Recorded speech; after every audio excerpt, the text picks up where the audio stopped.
जय हिंद दोस्तों, कैसे हो आप सभी। मैं प्रीति सिंह एक बार फिर स्वागत करती हूँ आप सभी का हम सबके चैनल ईपीएस पर।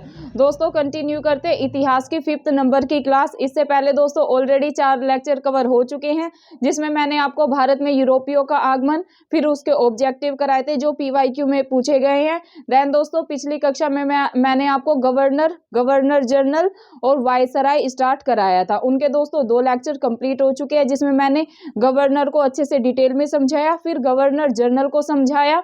आज दोस्तों मैं समझाऊंगी आपको वायसराय। तो सबको कक्षा को अंत तक देखना है। ये कक्षा दोस्तों काफी महत्वपूर्ण है, क्योंकि यहाँ से ना सिर्फ स्टेट लेवल पीसीएस में दोस्तों यूपीएससी में भी क्वेश्चन बनता है, और अपने जितने भी आप कॉम्पिटिटिव एग्जाम्स की तैयारी करें वहां पर भी क्वेश्चन बनता है। तो ध्यानपूर्वक सबको क्लास को देखना है और कक्षा को बिल्कुल भी स्किप नहीं करना है। दोस्तों वायसराय का टाइम पीरियड कब से कब तक था भारत में, पहले उस पे ही आपको बता देती हूँ कि वो कब से कब तक था। 1858 कब से लेके दोस्तों 1858 से लेके 1950, 1858 से लेके 1950 तक दोस्तों भारत में वायसराय रहे। ये कैसे रहे दोस्तों, पहले गवर्नर का पद होता था, फिर उसका नाम बदल के गवर्नर जनरल कर दिया गया। देन दोस्तों क्या हुआ, गवर्नर जनरल का ही नाम बदल के वायसराय कर दिया गया। तो वायसराय का जो टाइम पीरियड था मैंने वो बता दिया। 1858 से लेके 1950 तक, 1950 तक भारत में वायसराय हुए। अब ये कितने वायसराय हुए उनके बारे में दोस्तों विस्तार से चर्चा करने जा रहे हैं। अब दोस्तों 1857 से 1950 मतलब कि भारत के वायसराय दोस्तों रहे 1857। कई जगह 1858 लिखा होता है, कई जगह 1857 लिखा होता है। तो ये थोड़ा डेट को लेके हिस्ट्री में थोड़ा कंट्रोवर्सी बनी रहती है। लेकिन जैसे आप विपिन चंद्र पढ़ेंगे या फिर अगर आप लूसेंट पढ़ते हैं एसएससी के एग्जाम के लिए, उसमें थोड़ा डेट अलग मिलेगी। तो दोस्तों एक साल आगे पीछे हो जाता है। तो हम भारत में वायसराय का टाइम पीरियड 1858 से लेके 1950 तक मान के चलते हैं। अब दोस्तों ये भारत के वायसराय 1857 के बाद से वायसराय की पदवी दोस्तों शुरू हो गई थी। 1857 में क्या हुआ था, 1857 में दोस्तों विद्रोह हुआ था। 1857 की क्रांति हुई थी ना, तो इसके बारे में तो पढ़ना है, हमें विस्तार से चर्चा करेंगे। आज बस मैं आपको ये बता रही हूँ, क्योंकि वायसराय का जो पद था दोस्तों यहीं से स्टार्ट हो गया था। 1857 की क्रांति से आप इसे याद कर सकते हैं। दोस्तों 1857 के बाद से वायसराय की पदवी शुरू हो गई थी। जो भारत का गवर्नर जनरल, मैंने बताया ना पहले गवर्नर होते थे, फिर गवर्नर जनरल उसके नाम पे जैसे गवर्नर थे, फिर उन्हीं को गवर्नर जनरल के नाम से जाने लगा। फिर दोस्तों गवर्नर जनरल अब क्या वायसराय के नाम से जाने लगे थे। कब से, 1857 के बाद से। ये आपको ध्यान में रखना है। अब दोस्तों कौन कौन से भारत में वायसराय हुए उन पे चर्चा करेंगे। दोस्तों ये 20 टोटल हुए, 21 कितने दोस्तों, अगर टोटल की बात करें टोटल हुए 21। अब ये कौन कौन से थे इन पर चर्चा करते हैं। दोस्तों पहले ही वायसराय थे भारत के लॉर्ड कैनिंग। कौन दोस्तों, लॉर्ड कैनिंग। सेकंड थे दोस्तों लॉर्ड एल्गिन। कौन दोस्तों, लॉर्ड एल्गिन। थर्ड थे दोस्तों सर जॉन लॉरेंस। कौन थे दोस्तों, सर जॉन लॉरेंस। फोर्थ थे दोस्तों लॉर्ड मेयो। कौन थे दोस्तों, लॉर्ड मेयो। फिफ्थ नंबर पे आते तो लॉर्ड नॉर्थबुक। कौन थे दोस्तों, लॉर्ड नॉर्थबुक। ये आपको ध्यान में रखना है। सिक्स्थ थे दोस्तों लॉर्ड लिटन। कौन दोस्तों, लॉर्ड लिटन 6th नंबर के थे। 7th पे आते हैं दोस्तों रिपन। लिटन के बाद लिटन रिपन। देन दोस्तों डफरिन। 8 नंबर पे आते हैं डफरिन। कौन दोस्तों, डफरिन। ये आपको ध्यान में रखना है। 9 नंबर के दोस्तों लैंसडाउन, लॉर्ड लैंसडाउन। ये आपको ध्यान में रखना है। 10 नंबर पे दोस्तों Lord Elgin second, Lord Elgin second. ये नाम आपको ध्यान में रखना है। 11 नंबर पे आते हैं दोस्तों लॉर्ड कर्जन। कौन दोस्तों, लॉर्ड कर्जन।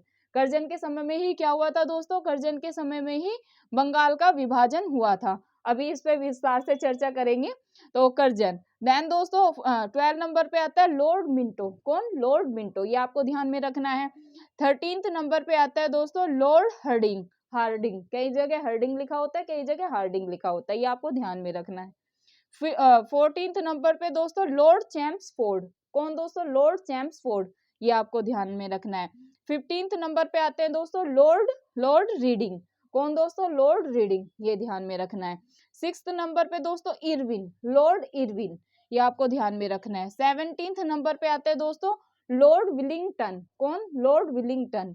18th नंबर पे आते हैं दोस्तों लॉर्ड लिन लिन लिन लिथिगो, ऐसे लिन लिथगो, ये आपको ध्यान में रखना है।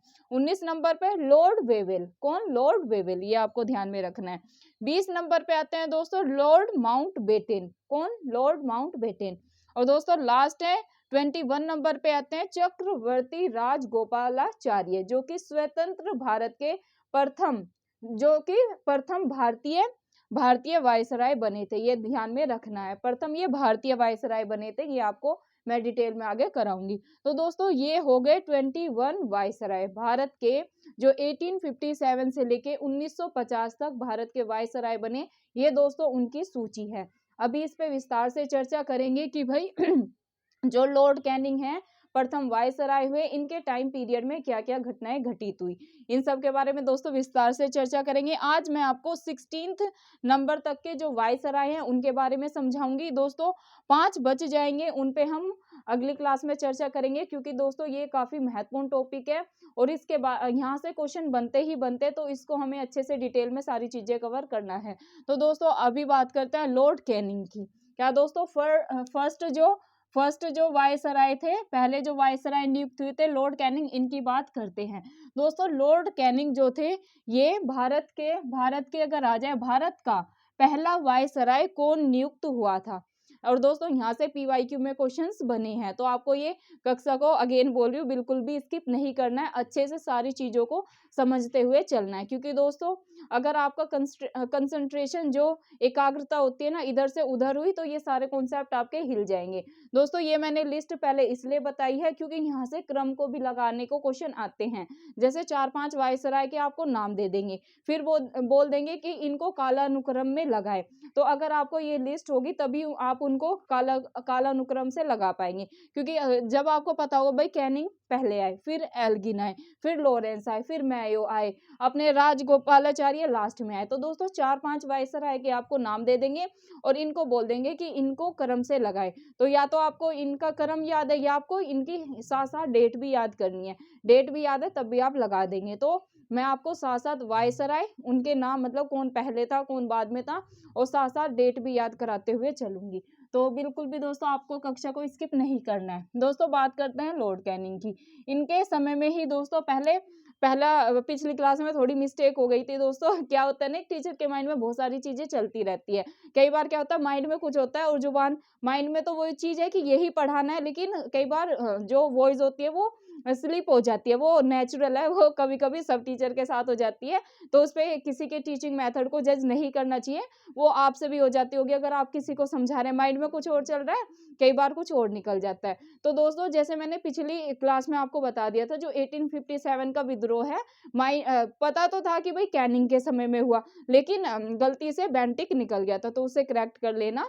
जो 1857 का विद्रोह था दोस्तों, ये किसके टाइम पीरियड में हुआ था या उस समय वायसराय कौन थे, तो आपको ध्यान में रखना है उस समय वायसराय थे कैनिंग। कौन? कैनिंग। कैनिंग को कई बार क्वेश्चन पूछ लेते हैं, 1857 के समय वायसराय कौन थे, भारत के वायसराय कौन थे, या किसके टाइम पीरियड में 1857 का विद्रोह हुआ। बेंटिक दे दे, कैनिंग दे दे और 1-2 नाम और दे दे, तो आप क्या लगाएंगे भाई 1857 का विद्रोह प्रीति मैडम ने तो बताया था कैनिंग के टाइम पीरियड में हुआ था, ये आपको ध्यान में रखना है। इसको दोस्तों आपको करेक्ट कर लेना है। वैसे मैंने कमेंट में भी करेक्ट कर दिया था कि 1857 का विद्रोह इज इक्वल टू कैनिंग, तो आप वहां से आपने करेक्ट कर लिया होगा। काफी बच्चे बोल रहे थे कि मैम कोई नहीं हो जाता है, लेकिन कुछ बच्चे ऐसे होते हैं ना, जज करने लग जाते हैं टीचर को कि मैम आप सही से पढ़ाए। तो दोस्तों हम काफी रिसर्च करके, कोई भी टीचर कई सोर्स से पढ़ता है, अच्छे से चीजों को समझता है, देन दोस्तों कोशिश करता है कि वो अपने जो स्टूडेंट है उनको सरल भाषा में ऐसे समझाए कि उनको चीजें याद हो जाए। तो दोस्तों काफी हार्ड वर्क करके कक्षा बनाई जाती है, ऐसे नहीं बनाई जाती है। तो किसी भी टीचर के टीचिंग मेथड को ऐसे जज नहीं करना चाहिए। वैसे बहुत सारे बच्चों का मोस्टली जैसे 90% है, उनका अच्छा ही फीडबैक है कि मैम आप बहुत अच्छे से पढ़ाते हैं, हमें तुरंत याद हो जाता है। तो उनको धन्यवाद दिल से। आगे भी दोस्तों हम ऐसे ही कक्षाएं करते रहेंगे और बिल्कुल भी इतिहास को बोरिंग होकर नहीं पढ़ना है अपने को। अब दोस्तों जो ये घटनाएं है ना, ये काफी महत्वपूर्ण है। तो आपको जो चीजें याद है, जैसे अगर आपको याद है 1857 का विद्रोह किसके टाइम पीरियड में हुआ, कैनिंग के, तो वो आपको नोट नहीं करना, वो तो याद ही है। अब जो और इन्फॉर्मेशन दूंगी ना, अगर वो याद नहीं है तो वो नोट कर लेना। अब दोस्तों ये आपको मैंने बता दिया कि भाई 1857 का विद्रोह किसके समय काल में हुआ, ये समय काल में हुआ लॉर्ड कैनिंग के। दूसरा क्या है दोस्तों, ये बता दिया। अगर आ जाए भारत का पहला वायसराय कौन नियुक्त हुआ था, तो दोस्तों ये भी कैनिंग थे। भारत का पहला वायसराय आ जाए तो आप क्या लगाएंगे, आप सीधा सा लगा देंगे कैनिंग, ये आपको ध्यान में रखना है। अब दोस्तों लॉर्ड कैनिंग का टाइम पीरियड भी बता देती हूँ कब से कब तक था। दोस्तों 1856 से 62 तक इनका टाइम पीरियड था। कब से, 1856 से 62। कई जगह आपको 1857 भी दिखेगा, 1857 से 62। तो थोड़ा डेट में ऐसे कंफ्यूज नहीं होना कि मैम उसमें तो ये लिखा है, उस बुक में तो ये लिखा है। तो दोस्तों इतिहास में आप देखेंगे डेट में ना काफी ऐसे डेट्स की प्रॉब्लम रहती है, तो आपको ऐसे लेके चलना है कि भाई जो कैनिंग का टाइम पीरियड था 1856-7 से लेके 62 तक था, ये आपको ध्यान में रखना है। अब दोस्तों इनके समय में जो लॉर्ड कैनिंग भारत के प्रथम वायसराय थे, इनके समय में कौन कौन सी घटनाएं हुई उन पे चर्चा करते हैं। और दोस्तों यहाँ से इस पर आप 3 स्टार लगा लें, यहाँ से क्वेश्चन बनता ही बनता है, तो इस पे हम घटनाओं पे 3 स्टार लगा लेते हैं। घटनाएं बताने जा रही हूँ दोस्तों। विधवा पुनर्विवाह एक्ट लागू किया था लॉर्ड कैनिंग ने। दोस्तों क्या किया था, विधवा पुनर्विवाह एक्ट को लागू किया था, ये आपको ध्यान में रखना है। अगर आ जाए या ऐसे आ जाए विधवा पुनर्विवाह एक्ट लागू किसके टाइम पीरियड में हुआ था, तो आप लगाएंगे कैनिंग। तो और सेकंड क्या है दोस्तों, आईपीसी की स्थापना की गई थी इनके टाइम पीरियड में ही दोस्तों। आईपीसी भारतीय दंड संहिता हिंदी में बोलते हैं, आईपीसी को भारतीय दंड संहिता की दोस्तों स्थापना की गई थी। ये क्वेश्चन भी दोस्तों पीवाईक्यू में पूछा गया है। कैसे क्वेश्चन आएगा कि किसके टाइम पीरियड में आईपीसी की स्थापना की गई थी, तो आप लगाएंगे लॉर्ड कैनिंग के समय में। आईपीसी मतलब भारतीय दंड संहिता, ये आप ध्यान में रखेंगे। दूसरी घटना। तीसरी घटना दोस्तों, व्यापगत सिद्धांत मतलब कि राज्य विलय नीति को इन्होंने समाप्त किया था। व्यापगत सिद्धांत दोस्तों लागू किसने किया था, दोस्तों ये लागू किया था डलहौजी ने। किसने, यहाँ से दोस्तों डलहौजी से क्वेश्चन बने हैं कि व्यापगत सिद्धांत मतलब विलय की नीति किसके द्वारा अपनाई गई थी, तो दोस्तों अपनाई तो गई थी लॉर्ड डलहौजी के समय में, लेकिन इसको एंड कर दिया था, इसको समाप्त कर दिया था दोस्तों किसने किया था, लॉर्ड कैनिंग ने। लॉर्ड कैनिंग ने दोस्तों जो व्यापगत सिद्धांत होता है मतलब कि राज्य विलय की नीति, इन्होंने इसको समाप्त कर दिया था। लागू आए तो लागू लगाना है आपको डलहौजी ने दोस्तों राज्य विलय की नीति अपनाई थी, मतलब व्यापगत सिद्धांत की नीति अपनाई थी, लेकिन कैनिंग ने इसको समाप्त कर दिया था, ये आपको ध्यान में रखना है। फोर्थ घटना क्या हुई थी, इनके समय में ही इंडियन हाई कोर्ट एक्ट पारित हुआ था दोस्तों, जिसके तहत बम्बई कलकत्ता मद्रास में उच्च न्यायालय की स्थापना की गई थी। दोस्तों यहाँ से भी क्वेश्चन बना है, ऐसे क्वेश्चन आएगा कि बम्बई कलकत्ता मद्रास उच्च न्यायालय की स्थापना किसके टाइम पीरियड में हुई थी, या उस समय वायसराय कौन था, तो आप क्या लगाएंगे, कैनिंग। कब दोस्तों, कैनिंग के टाइम पीरियड में बम्बई कलकत्ता और मद्रास हाई कोर्ट की स्थापना की गई थी, ये आपको ध्यान में रखना है। अब दोस्तों ये तो हो गई लॉर्ड कैनिंग की बात। अब दोस्तों इनके सारे ये पॉइंट्स काफी महत्वपूर्ण है जो भी मैंने कराए। एक तो ये याद रखना है कि भाई कैनिंग के समय में ही 1857 का विद्रोह हुआ था, ये आपको ध्यान में रखना है। सेकंड क्या रखना है, भारत के दोस्तों ये प्रथम वायसराय नियुक्त हुए थे, और इनके बारे में दोस्तों ये जो 4-5 घटनाएं घटित हुई थी वो मैंने बता दी। मूव करते हैं दोस्तों सेकंड वायसराय पे, जो कि है लॉर्ड मेयो। कौन दोस्तों, लॉर्ड मेयो। अब दोस्तों लॉर्ड मेयो के टाइम पीरियड क्या है, 1869 से 1872, 1869 से 1872 तक दोस्तों किसका टाइम पीरियड है, लॉर्ड मेयो का, ये आपको ध्यान में रखना है। अब दोस्तों इनके टाइम पीरियड में क्या क्या घटनाएं हुई थी उन सब पे चर्चा करते हैं। अजमेर में दोस्तों मेयो कॉलेज की स्थापना की गई थी। अगर ऐसे आ जाए कि अजमेर में मेयो कॉलेज की स्थापना किसने की या किसके समय में हुई, तो आप लगाएंगे लॉर्ड मेयो ने। दोस्तों लॉर्ड मेयो ने अजमेर में मेयो कॉलेज की स्थापना की थी, ये आप ध्यान में रखेंगे।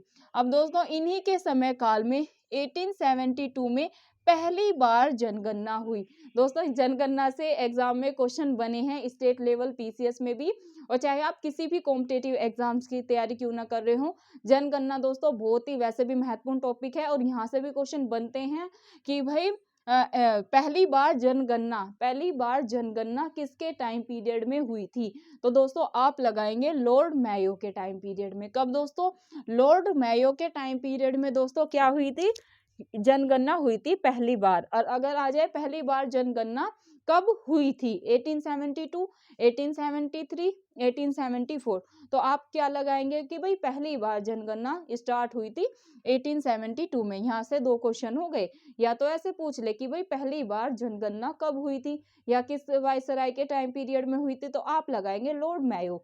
लेकिन अगर आ जाए कि भाई पहली बार जनगणना कब हुई थी, डेट पूछ ले, तब लगाएंगे आप 1872। कब दोस्तों, 1872 में पहली बार जनगणना शुरू की गई थी। देन दोस्तों एक घटना और है इनके बारे में, 1872 में ही दोस्तों अंडमान में लॉर्ड मेयो की दोस्तों हत्या कर दी गई थी, उसी के शासनकाल में एक अफगान के द्वारा।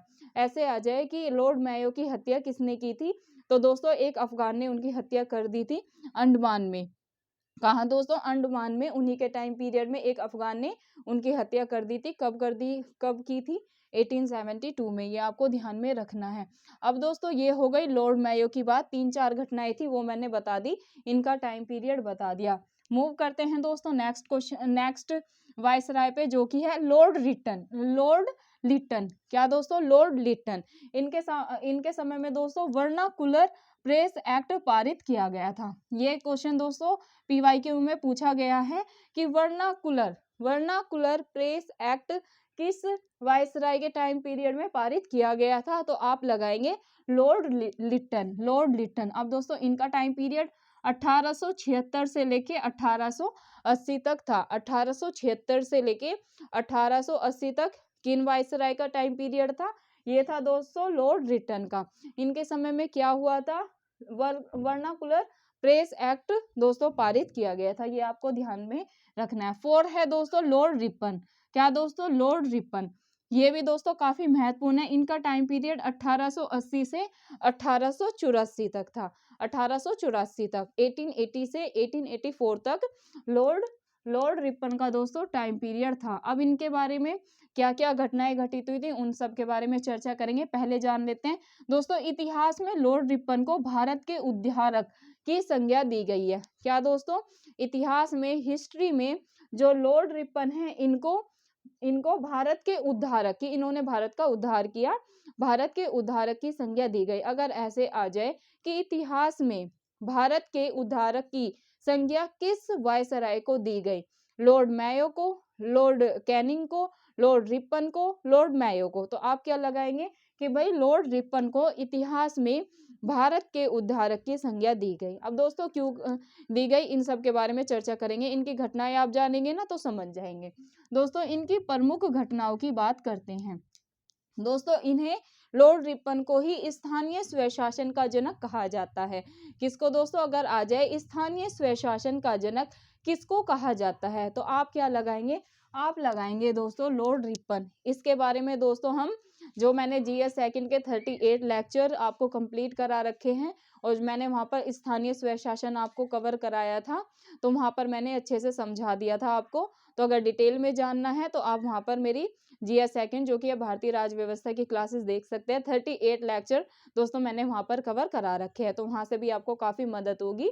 जो अपनी इंडियन पॉलिटी, जो कि भारतीय राज्य व्यवस्था से क्वेश्चन आते हैं ना, पीटी में 20 से 22 क्वेश्चन आने हैं दोस्तों, वहाँ से आपके ऑलमोस्ट कवर हो जाएंगे। तो वो भी क्लासेस आपको देखनी है, आपको काफ़ी लाभ होगा। अब दोस्तों जैसे कि लॉर्ड रिपन है, लॉर्ड रिपन दोस्तों, इसके पहले ही बता दिया कि अगर आ जाए स्थानीय स्वशासन के जनक किनको माना जाता है, तो दोस्तों ये माना जाता है लॉर्ड रिपन को। किसको, लॉर्ड रिपन को दोस्तों स्थानीय स्वशासन का जनक माना जाता है। या ऐसे आ जाए स्थानीय स्वशासन की शुरुआत, स्टार्टिंग किसने की, तो भी आप क्या लगाएंगे, तो भी आप लगाएंगे लॉर्ड रिपन।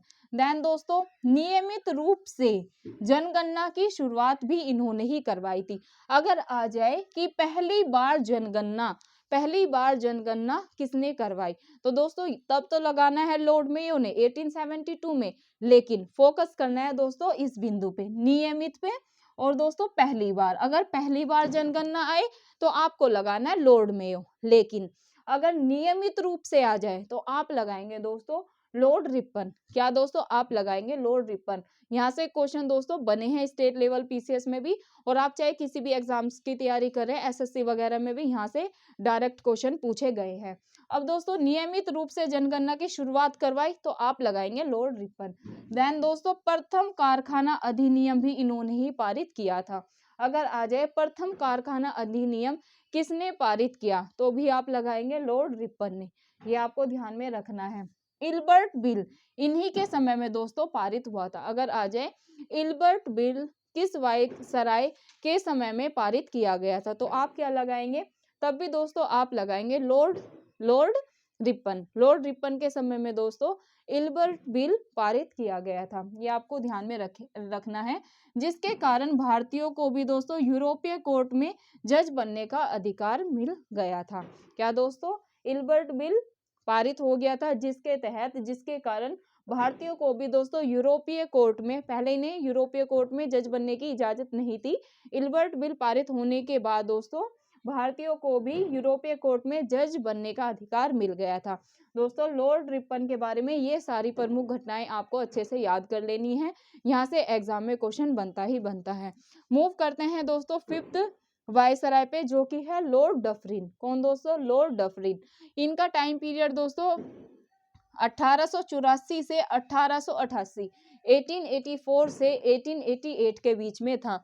इनके समय में दोस्तों 1885 में मुंबई में क्या हुई थी, राष्ट्रीय कांग्रेस की स्थापना की गई थी। राष्ट्रीय कांग्रेस की स्थापना दोस्तों यहाँ से क्वेश्चन बनता है, राष्ट्रीय कांग्रेस की स्थापना, भारतीय राष्ट्रीय कांग्रेस की स्थापना किस वायसराय के कार्यकाल में हुई, तो आप क्या लगाएंगे, आप लगाएंगे दोस्तों लॉर्ड डफरिन। आप इनके कार्यकाल अगर आपको याद है ना, तो आप वैसे भी लगा देंगे। कार्यकाल कब तक है, 1884 से 1888 के बीच, तो आप ये कार्यकाल ध्यान रखेंगे तो ये तो लगा ही देंगे। अब दोस्तों कब हुई थी, अगर आ जाए भारतीय राष्ट्रीय कांग्रेस की स्थापना कब हुई थी, तो दोस्तों भारतीय राष्ट्रीय कांग्रेस की स्थापना हुई थी 1885 में। 1885 में दोस्तों भारतीय राष्ट्रीय कांग्रेस की स्थापना की गई थी। किसके द्वारा की गई थी, ये नाम आप ध्यान में रखेंगे, ए.ओ. ह्यूम के। ए.ओ. ह्यूम की दोस्तों अध्यक्षता में भारतीय राष्ट्रीय कांग्रेस की स्थापना की गई थी। और दोस्तों ऐसे भी कांग्रेस से पूछते हैं कांग्रेस का प्रथम अधिवेशन कहाँ हुआ था, तो दोस्तों कांग्रेस का प्रथम अधिवेशन हुआ था बंबई में। अब दोस्तों कांग्रेस के बारे में ये भी टॉपिक काफी महत्वपूर्ण है, तो आगे जब मैं आधुनिक भारत की और कक्षाएं लूंगी तो भारतीय राष्ट्रीय कांग्रेस को अच्छे से कवर कराऊंगी, उनके कितने अधिवेशन हुए, कहाँ कहाँ पर हुए, किन किन ने अध्यक्षता की, क्योंकि दोस्तों यहाँ से हर बार स्टेट लेवल पीसीएस में क्वेश्चन बनता ही बनता है। तो आगे इस पे विस्तार से चर्चा करेंगे। अभी तो हम वायसराय के टाइम पीरियड में क्या क्या हुआ उन पे चर्चा करते हैं। तो 2-3 चीज तो आपको याद हो गई कि भाई अगर आ जाए भारतीय राष्ट्रीय कांग्रेस की स्थापना कब हुई, 1885 में हुई, किसकी अध्यक्षता में हुई या किसने की, तो आप ध्यान में रखेंगे ए.ओ. ह्यूम की अध्यक्षता में हुई, ये हो गया। और किसके कार्यकाल में हुई, तो आप लगाएंगे लॉर्ड डफरिन। देन दोस्तों इनके बारे में दोस्तों यही महत्वपूर्ण जानकारी थी।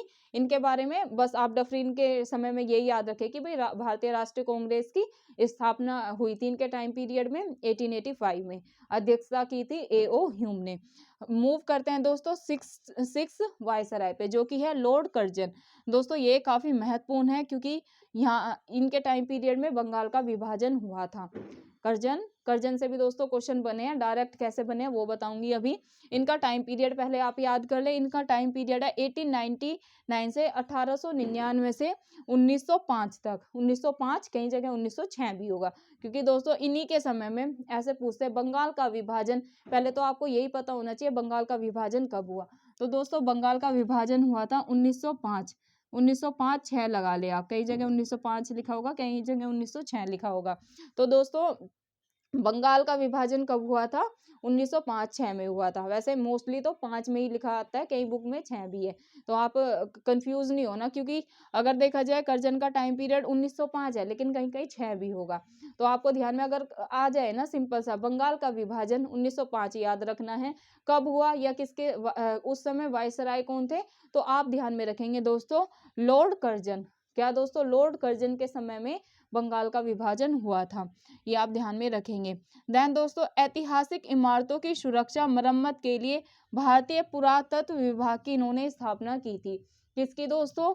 ऐतिहासिक इमारतों की सुरक्षा और मरम्मत कराने के लिए, उन्हें ठीक कराने के लिए भारतीय पुरातत्व विभाग की इन्होंने स्थापना की थी। थर्ड है दोस्तों, भारतीय विश्वविद्यालय अधिनियम भी इन्होंने पास किया था। फोर्थ है दोस्तों, जो ये है सिंचाई आयोग, पुलिस आयोग, विश्वविद्यालय आयोग की दोस्तों इन्होंने स्थापना की थी। और दोस्तों यहाँ से क्वेश्चन बना है, एक तो बंगाल के विभाजन आपको ध्यान में रखना है। बंगाल का विभाजन दोस्तों 1905 में हुआ था, क्यों हुआ था, इन सब के बारे में आगे की कक्षाओं में विस्तार से चर्चा करेंगे, क्योंकि बंगाल का विभाजन भी दोस्तों काफी महत्वपूर्ण भूमिका रखता है आधुनिक भारत के इतिहास में, और बंगाल के विभाजन से क्वेश्चन बनता ही बनता है, तो डिटेल में आगे चर्चा करेंगे। अभी दोस्तों ये यहाँ से क्वेश्चन, एक क्वेश्चन यहाँ से बना था पीवाईक्यू में, सिंचाई आयोग, पुलिस आयोग और विश्वविद्यालय आयोग की स्थापना किसने की? तो दोस्तों ये भी की थी लॉर्ड कर्जन ने। किसने? लॉर्ड कर्जन ने। ये सारी घटनाएं इनके बारे में आपको ध्यान में रखनी है। मूव करते हैं दोस्तों सिक्स नंबर के अपने 6 कवर हो गया। 7 नंबर के दोस्तों वायसराय पे, जो कि है लॉर्ड हार्डिंग। क्या दोस्तों? लॉर्ड हार्डिंग भी लिखा होता है, कहीं पर हार्डिंग लिखा होता है। तो दोस्तों लॉर्ड हार्डिंग का अगर टाइम पीरियड देखें तो 1910 से लेके 1916 के बीच में दोस्तों इनका टाइम पीरियड था। इनके टाइम पीरियड में क्या क्या घटनाएं हुई, उन सब पे चर्चा करते हैं। दोस्तों बंगाल का विभाजन इन्होंने रद्द कर दिया गया था। बंगाल का विभाजन अभी मैंने बताया ना, लॉर्ड कर्जन के समय में हुआ 1905 में, लेकिन लॉर्ड हार्डिंग के समय में दोस्तों बंगाल के विभाजन को रद्द कर दिया गया था। ये आपको ध्यान में रखना है। क्वेश्चन कैसे आएगा? बंगाल के विभाजन को रद्द किस वायसराय ने किया, या किस वायसराय के टाइम पीरियड में किया गया? तो आप लगाएंगे लॉर्ड हार्डिंग। आपको सिंपल सा याद रखना है कि भाई लॉर्ड कर्जन के समय में बंगाल का विभाजन हुआ था 1905 में। लॉर्ड हार्डिंग का जब टाइम पीरियड आया, जब ये वायसराय बने, तो इन्होंने दोस्तों बंगाल के विभाजन को रद्द कर दिया था। ये आपको ध्यान में रखना है। देन दोस्तों भारत की राजधानी कोलकाता से दिल्ली इन्हीं के शासनकाल में हुई। भारत की राजधानी दोस्तों पहले कोलकाता थी, लेकिन हार्डिंग के टाइम पीरियड में ही क्या हुआ, भारत की राजधानी कोलकाता से दिल्ली बना दी गई थी। ये आपको ध्यान में रखना है। क्वेश्चन कैसे बनेगा कि भारत की राजधानी कोलकाता से दिल्ली किसके शासनकाल में हुई? तो आप क्या लगाएंगे? आप लगाएंगे लॉर्ड हार्डिंग के टाइम पीरियड में हुई। अब दोस्तों प्रथम विश्व युद्ध की शुरुआत भी इन्हीं के टाइम पीरियड में हुई थी। अगर आ जाए प्रथम विश्व युद्ध की शुरुआत, जो कि हो गई थी 1914 से। कब से दोस्तों? प्रथम विश्व युद्ध की, फर्स्ट वर्ल्ड वॉर की शुरुआत कब हुई थी? 1914 में। अगर आ जाए कि प्रथम विश्व युद्ध की शुरुआत किस वायसराय के टाइम पीरियड में हुई थी, तो भी आप क्या लगाएंगे कि भाई लॉर्ड हार्डिंग के टाइम पीरियड में प्रथम विश्व युद्ध की शुरुआत हो गई थी। आप इनके टाइम पीरियड इसलिए साथ साथ बताते हुए चल रही हो, अगर आपको याद है ना कि भाई लॉर्ड कर्जन का टाइम पीरियड मैडम ने बताया था यहाँ से यहाँ तक है, लॉर्ड हार्डिंग का यहाँ से यहाँ तक है, तो फिर तो आप लगा ही लेंगे, क्योंकि ये तो आपको याद ही है कि भाई फर्स्ट वर्ल्ड वॉर कब हुआ था? 1914 में स्टार्ट हुआ था, और लॉर्ड हार्डिंग का टाइम पीरियड है 1910 से 16, तो 14 तो इसी के बीच में आता है, 10 से 16 के बीच में 14 आता है। तो लॉर्ड हार्डिंग के टाइम पीरियड में दोस्तों क्या हुआ था? फर्स्ट वर्ल्ड वॉर की, प्रथम विश्व युद्ध की शुरुआत हो गई थी। अब दोस्तों ये तो घटनाएं थी जो लॉर्ड हार्डिंग के टाइम पीरियड में घटित हुई। अब दोस्तों 8 पे मूव करते हैं, जो कि है लॉर्ड चैम्सफोर्ड। कौन से थे दोस्तों 8 नंबर के? Lord Chelmsford. इन पे फोकस करते हैं। इनके टाइम पीरियड में दोस्तों क्या क्या घटनाएं घटित हुई, ये भी काफी महत्वपूर्ण है, अभी देखेंगे आप। पहले दोस्तों इनके टाइम पीरियड को ही जान लेते हैं। 1916 से 1916 से लेके दोस्तों 1921 तक, 1921 तक लॉर्ड चैम्सफोर्ड का दोस्तों टाइम पीरियड रहा। इस टाइम तक ये क्या रहे? भारत के वायसराय रहे। अब दोस्तों इनके टाइम पीरियड में बहुत ही ज्यादा महत्वपूर्ण घटनाएं घटित हुई, जो कि इतिहास में काफी अपना महत्व स्वयं में ही रखती हैं। पहला है दोस्तों जलियांवाला बाग हत्याकांड। क्या दोस्तों? जलियांवाला बाग हत्याकांड। ये कब हुआ था दोस्तों? ये हुआ था 13 अप्रैल 1919 को। कब दोस्तों? जलियांवाला बाग हत्याकांड 13 अप्रैल 1919 को ये हुआ था। ये आपको ध्यान में रखना है। इसके बारे में दोस्तों डिटेल में चर्चा करेंगे, क्योंकि ये अपने आप में ही एक टॉपिक है। इनके बारे में पूरी डिटेल में जानकारी मैं अगली क्लासेस में आपको दे दूंगी, लेकिन ये ध्यान में रखना है। अगर आ जाए जलियांवाला बाग हत्याकांड ये किस वायसराय के टाइम पीरियड में ये घटना घटित हुई थी, तो आप लगाएंगे कि भाई लॉर्ड चैम्सफोर्ड के टाइम पीरियड में ये घटना घटित हुई थी। देन दोस्तों रोलक एक्ट, क्या दोस्तों, रोलक एक्ट जो 1919 में पारित किया गया था, जिसे कि हम ब्लैक लॉ, काला कानून के नाम से भी जानते हैं, वो भी इन्हीं के टाइम पीरियड में लाया गया था, ये आप ध्यान में रखेंगे। अब दोस्तों असहयोग आंदोलन की शुरुआत जो कि गांधी जी ने की थी, वो भी इनके टाइम पीरियड में ही शुरू हुई थी, क्योंकि आप टाइम ही देख सकते हैं 1916 से 1921। तो अगर आ जाए कि असहयोग आंदोलन शुरू हुआ था किसके टाइम, उस समय वायसराय कौन थे, तो आप लगाएंगे लॉर्ड चैम्सफोर्ड, ये आप ध्यान में रखेंगे। अब दोस्तों ये तो हो गई लॉर्ड चैम्सफोर्ड के बारे में बातें।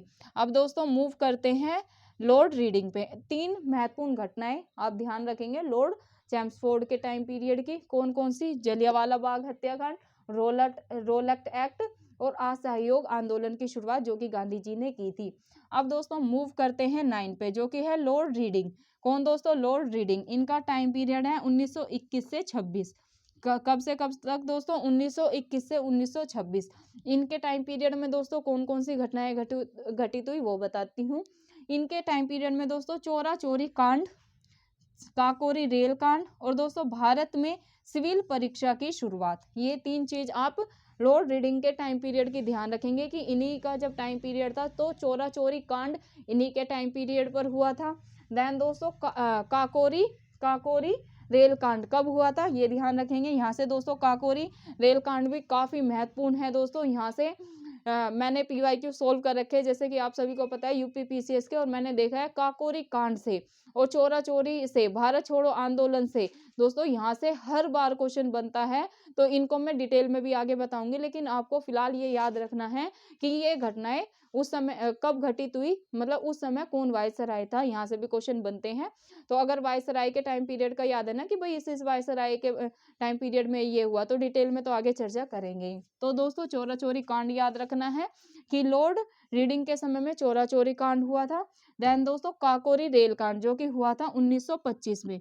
कब हुआ था दोस्तों, 1925 में हुआ था काकोरी रेल कांड। देन दोस्तों भारत में सिविल परीक्षा की शुरुआत भी लॉर्ड रीडिंग के समय में ही शुरू हो गई थी। रीडिंग से आप याद रख सकते हैं कि भाई अगर हमें सिविल सेवा परीक्षा को पास करना है तो हमें बहुत ज़्यादा रीडिंग करनी पड़ेगी। तो ऐसे आप याद रख सकते हैं कि लॉर्ड रीडिंग के समय में ही भारत में सिविल सेवा की दोस्तों सिविल परीक्षा की शुरुआत हुई थी। तो ऐसे याद रख सकते हैं। कैसे याद रखेंगे कि भाई अगर अपने को सिविल सर्विस पास करनी है, सिविल परीक्षा इतनी टफेस्ट एग्जामिनेशन को पास करना है, तो अपने को बहुत सारी रीडिंग करनी होगी। तो अगर अब आएगा कि भाई सिविल परीक्षा की शुरुआत भारत में किस वायसराय के टाइम पीरियड में हुई थी, तो आप क्या लगाएंगे, रीडिंग करनी पड़ती है ना बहुत, तो आप लगा देना सिविल परीक्षा के लिए बहुत सारी रीडिंग करनी होती है। और ये वायसराय लॉर्ड रीडिंग के समय में ही भारत में शुरू हो गई थी। ये चीज दोस्तों आप ध्यान में रखेंगे लॉर्ड रीडिंग के बारे में। मूव करते हैं दोस्तों 10th नंबर के वायसराय पे, जो कि है लॉर्ड इरविन। कौन है दोस्तों, लॉर्ड इरविन। इनका टाइम पीरियड दोस्तों 1926 से 1931 तक था। कब दोस्तों, 1926 से 1931 तक लॉर्ड इरविन का टाइम पीरियड था। इनके समय में क्या क्या घटनाएं घटित हुई उन सब के बारे में बात करते हैं। दोस्तों साइमन कमीशन भारत आया था। लॉर्ड इरविन के टाइम पे ही दोस्तों साइमन कमीशन भारत आया था। ये आप ध्यान में रखेंगे, क्वेश्चन आएगा साइमन कमीशन भारत कब आया था, या किस वायसराय के समय में साइमन कमीशन भारत आया था। तो आप क्या लगाएंगे, लॉर्ड इरविन के टाइम पीरियड में साइमन कमीशन भारत आया था। अब दोस्तों ये भारत कब पहुंचा था, इसके बारे में भी आपको बता देती हूँ। दोस्तों ये पहुंचा था भारत 3 फरवरी 1928 को। कब दोस्तों, 3 फरवरी 1928 को। कहाँ पर पहुंचा दोस्तों, बम्बई पहुंचा। और दोस्तों जब ये बम्बई पहुंचा तो इसका बहुत ज्यादा विरोध किया गया था। विरोध में ही जो लाला लाजपत राय थे लीडर, उनकी दोस्तों मौत हो गई थी। लाठी बरसाई गई थी दोस्तों। लाठी प्रहार से दोस्तों लाला लाजपत राय जी की मृत्यु हो गई थी। मतलब एक तरीके की ये हत्या थी। तो रोष और काफी उत्पन्न हो गया था। अब ये आप ध्यान में रखेंगे, इन्होंने दोस्तों साइमन गो बैक के नारे दिए थे। कब, एक तो आपको ध्यान में रखना है साइमन कमीशन भारत आया, कब आया, किसके वायसराय के टाइम पीरियड में आया, तो आप लगाएंगे लॉर्ड इरविन। कब भारत पहुंचा था, मुंबई में पहुंचा था। कब पहुंचा था दोस्तों, 3 फरवरी 1928 को। तो दोस्तों इसका बहुत ही ज्यादा विरोध किया गया था और नारा दिया था साइमन गो बैक। क्या क्या नारा था, साइमन गो बैक। दोस्तों इसी के लाठीचार्ज में इनका विरोध करते हुए ही लाठी प्रहार से किसके, लाला लाजपत राय जी की मौत हो गई थी। ये सब चीजें आप ध्यान में रखेंगे। अब दोस्तों सेकंड चीज क्या हुई थी, संविधान निर्माण हेतु प्रथम गोलमेज सम्मेलन। क्या दोस्तों, अगर ऐसे आ जाए प्रथम गोलमेज सम्मेलन किस वायसराय के टाइम पीरियड में हुआ था, तो दोस्तों आप लगाएंगे लॉर्ड इरविन के टाइम पीरियड में हुआ था। कब हुआ था दोस्तों, ये हुआ था नवंबर 1930 से जनवरी 1931 के बीच में। प्रथम गोलमेज सम्मेलन दोस्तों लॉर्ड इरविन के टाइम पीरियड में ही हुआ था। कब से कब तक हुआ था ये ध्यान में रखेंगे। 3 गोलमेज सम्मेलन हुए थे ना, प्रथम वाला लॉर्ड इरविन के टाइम पीरियड में हुआ था, ये आपको ध्यान में रखना है। नवंबर 1930 से लेके जनवरी 1931 तक दोस्तों ये जो प्रथम गोलमेज सम्मेलन था इसका आयोजन हुआ था। ये चीज आप ध्यान में रखेंगे। और दोस्तों ये किसके लिए हुआ था, संविधान निर्माण करने हेतु ये प्रथम गोलमेज सम्मेलन हुआ था। अब दोस्तों थर्ड घटना है महात्मा गांधी द्वारा दोस्तों, क्योंकि इनका टाइम पीरियड देख रहे हैं ना आप, 1926 से लेके 1931 तक, 1926 से लेके 1931 तक इनका टाइम पीरियड था। तो कौन कौन सी घटनाएं हुई, पहला मैंने आपको बता दिया, साइमन कमीशन भारत आया था। कब आया था, 3 फरवरी 1928 को। दोस्तों डायरेक्ट भी यहाँ से क्वेश्चन बने हैं स्टेट लेवल पीसीएस में कि प्रथम गोलमेज सम्मेलन कब हुआ, तो आप ध्यान में रखेंगे कि भाई 3 फरवरी से लेके प्रथम, अच्छा मैं बात कर रही हूँ साइमन कमीशन अगर आए, पहले साइमन कमीशन की बात करती हूँ, फिर बताती हूँ आपको, रिवीजन करवाती हूँ प्रथम गोलमेज सम्मेलन की। देन दोस्तों सविनय अवज्ञा आंदोलन की बात करेंगे। अगर आ जाए साइमन कमीशन भारत आया तो आप क्या लगाएंगे, 3 फरवरी 1928 को आया। मैंने ये समझाया पहले भी, कब आया, 3 फरवरी 1928 को आया। कहाँ पहुंचा, तो दोस्तों बम्बई पहुंचा। वहां पर क्या हुआ दोस्तों, बहुत ही जोरदार इसका विरोध किया गया और नारा दिया गया साइमन गो बैक। इसी विरोध के चलते दोस्तों लाठी चार्ज हुआ और एक लाठी का प्रहार हुआ लाला लाजपत राय जी पे और उनकी मौत हो गई थी। फिर दोस्तों ये जो साइमन गो बैक के नारे थे ये और ज्यादा तीव्र हुए और जो और ज्यादा रोष उत्पन्न हो गया था भीड़ में। तो ये लाठी चार्ज से ऐसे पूछ लेते हैं कई बार कि लाला लाजपत राय जी की मौत कैसे हुई, तो लाठी चार्ज से हुई थी जब साइमन कमीशन के इन्होंने विरोध प्रदर्शन किया था। तो ये आपको ध्यान में रखना है। संविधान निर्माण हेतु दोस्तों प्रथम गोलमेज सम्मेलन, यहाँ से भी दोस्तों क्वेश्चन बनते हैं। 3 गोलमेज सम्मेलन हुए, तो आपको ध्यान में रखना है प्रथम कब हुआ, द्वितीय कब हुआ, तृतीय कब हुआ। तो ये सब आपको मैं जब आगे गोलमेज सम्मेलन की क्लास लूंगी तो वहां पर कवर करा दूंगी। अभी आपको ध्यान में रखना है कि जो प्रथम गोलमेज सम्मेलन है ये कौन से वायसराय के टाइम पीरियड में हुआ, तो आप क्या लगाएंगे कि भाई ये हुआ था लॉर्ड इरविन के टाइम पीरियड में।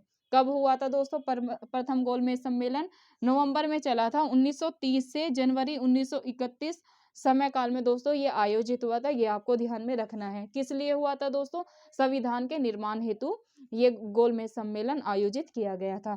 थर्ड दोस्तों क्या है, महात्मा गांधी द्वारा दोस्तों सविनय अवज्ञा आंदोलन शुरू किया गया था। लॉर्ड इरविन दोस्तों जब वायसराय थे इन्हीं के टाइम पीरियड में दोस्तों महात्मा गांधी जी ने सविनय अवज्ञा आंदोलन शुरू किया था। ऐसे पूछ लेते हैं सविनय अवज्ञा आंदोलन की शुरुआत कब की गई, एक तो ये ध्यान में रखना है कब की गई दोस्तों, 12 मार्च 1930 से 6 अप्रैल 1930 तक। कब दोस्तों, 12 मार्च 1930 से लेके 6 अप्रैल 1930 तक दोस्तों किसकी शुरुआत की गई थी, सविनय अवज्ञा आंदोलन की।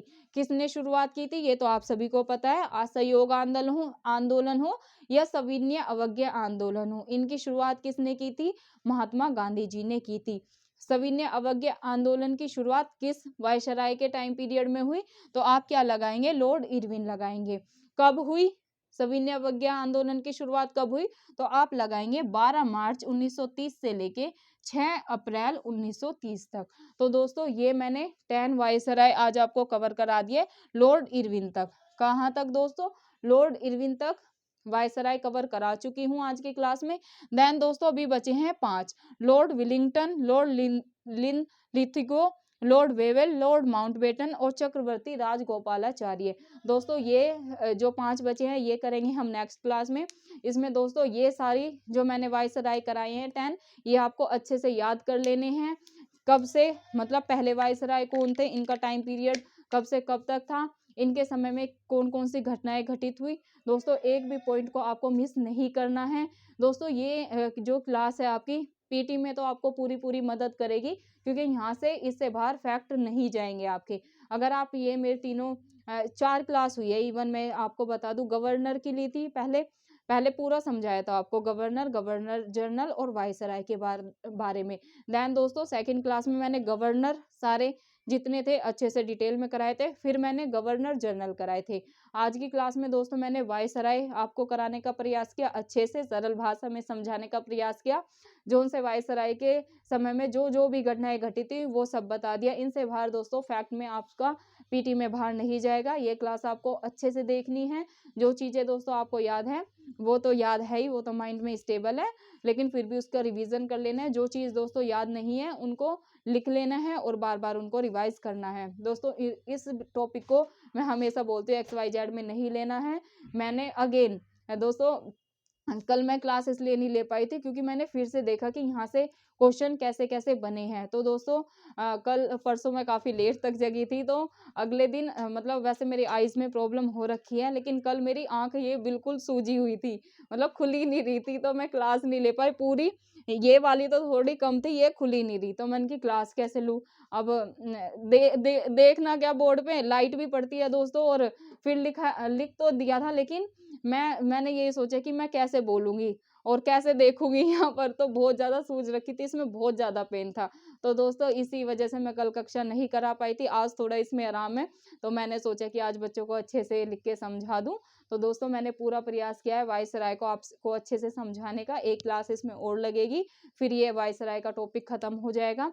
नेक्स्ट कक्षा में दोस्तों मैं क्या कराऊँगी आपको, गवर्नर, गवर्नर जनरल और वायसराय से जितने भी प्रकार के ऑब्जेक्टिव स्टेट लेवल पीसीएस में या एसएससी सीजीएल सीपीयू में या यूपीएससी में पूछे गए हैं, वो सब इकट्ठे करके आपको यहीं से दिखाऊंगी। अगर आप मेरी ये तीनों चारों कक्षा कर लेते हैं ना, यहीं से थ्योरी से दिखा दूंगी कि भाई यहाँ से ऐसे क्वेश्चन बने हैं प्रूफ के साथ, क्योंकि दोस्तों मैं बिना प्रूफ के कोई काम नहीं करती हूँ। कुछ बच्चे सोचेंगे ना कि मैम यहाँ से ऐसे क्वेश्चन नहीं आते हैं, या तो दोस्तों आप अपने पीवाईक्यू सोल्व कर लेना, तब आपको यकीन हो जाएगा, नहीं तो मैं जो वायसराय खत्म होने के बाद जो नेक्स्ट क्लास लूंगी तो उसमें आपको प्रूफ के साथ दिखाऊंगी कि देखो भाई इस पीसीएस में, एमपी पीसीएस में, यूपी पीसीएस में और यूपीएससी में ऐसे-ऐसे यहाँ से क्वेश्चन बने हैं।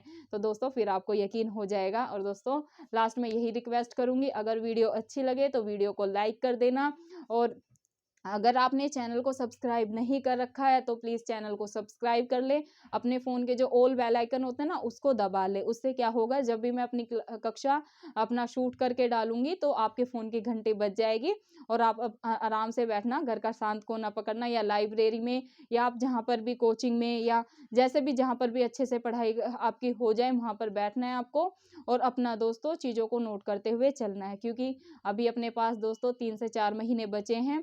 अगर आप एमपी पीसीएस और यूपी पीसीएस की तैयारी कर रहे हैं, यूपी पीसीएस का कैलेंडर जैसे कि जारी हो गया, 12 मई को अपना एग्जाम है, एमपी पीसीएस का भी दोस्तों मई में एग्जाम है, और फरवरी का तो नेक्स्ट मंथ, फरवरी में तो नेक्स्ट मंथ बीपीएससी का एग्जाम है ही। तो दोस्तों अपनी तैयारी को अच्छे से करते रहना है और बिल्कुल भी डरना नहीं है, घबराना नहीं है। 3-4 महीने भी दोस्तों पीटी पास करने के लिए इनफ होते हैं स्टेट लेवल के पीसीएस के। बस आपको क्या करना है, आपको दोस्तों मंडे टू सैटरडे में हमेशा बोलती हूँ अपने अच्छे से पढ़ाई करें। दोस्तों कल है संडे, कल कोई कक्षा नहीं लेंगे, क्योंकि संडे मैं दोस्तों अपना भी फ्री रखती हूँ, और सब बच्चों से यही कहती हूँ, फ्री का मतलब ये नहीं होता मैडम कहीं घूमने फिरने जा रही है। दोस्तों फ्री का मतलब ये होता है संडे बहुत सारा कंटेंट तैयार करना होता है, आपको मुझे पीडीएफ देनी है तो वो पीडीएफ बनाना आपको सेंड कर दूंगी, तो उससे रिवीजन कर लेना।